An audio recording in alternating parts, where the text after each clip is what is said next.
Bonjour. Merci Monsieur le Président, Madame la Ministre, Madame la Rapporteure.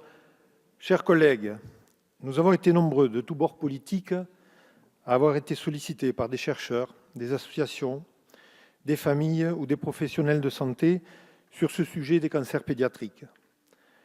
Je souhaite rappeler que ce sujet a mobilisé très rapidement les députés de notre groupe, mais je sais aussi de tous les groupes présents.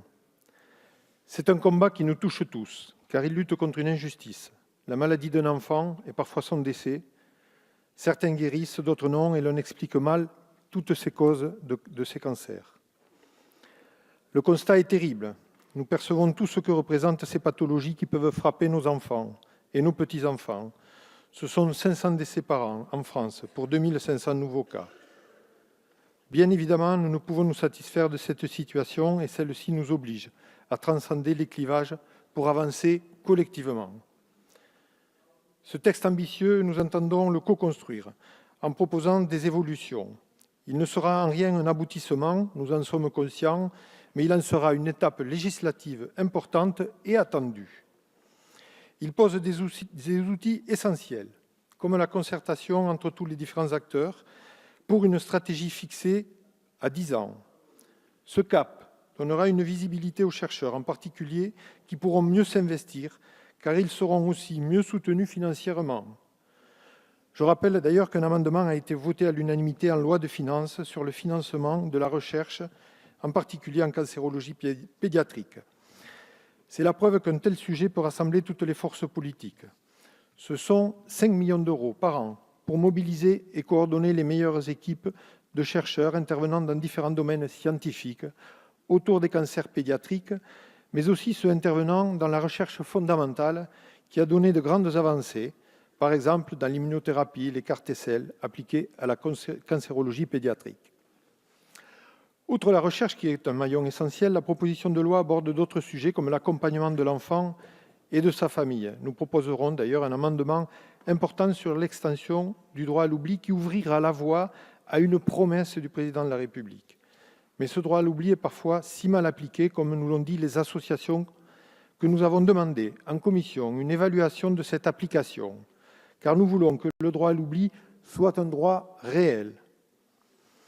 Dans la mise en place du plan cancer, l'Institut national du cancer peut compter sur l'importante implication des associations de familles. Je souhaite leur rendre hommage. Ces associations ont un rôle majeur dans l'accompagnement des enfants et de leurs familles, dans les démarches administratives et le soutien psychologique, mais aussi comme véritable partenaire de la santé. La médecine moderne doit se faire à chacun de ces niveaux avec les associations de patients et particulièrement en cancérologie. De nombreux défis nous font face encore.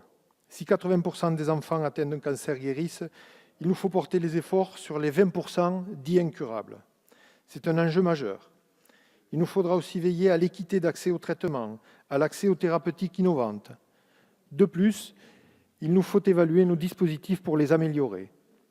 Le plan cancer 2014-2019 fera l'objet d'une évaluation et les parlementaires que nous sommes y seront attentifs. Pour compléter cette proposition de loi, des dispositions d'ordre réglementaire nécessaires devront être prises, nous en avons parlé, Madame la Ministre, telles que la formation sur les cancers pédiatriques, mais aussi les consultations de suivi. Enfin, je voudrais rappeler que la lutte contre les cancers de l'enfant et des jeunes est aussi un défi européen, avec 6 000 décès par an. L'Europe entend aussi mener des actions pour éradiquer les cancers pédiatriques. Grâce à son programme Horizon Europe, elle vise à stimuler la recherche pour en faire une recherche d'excellence au niveau national, mais aussi mondial.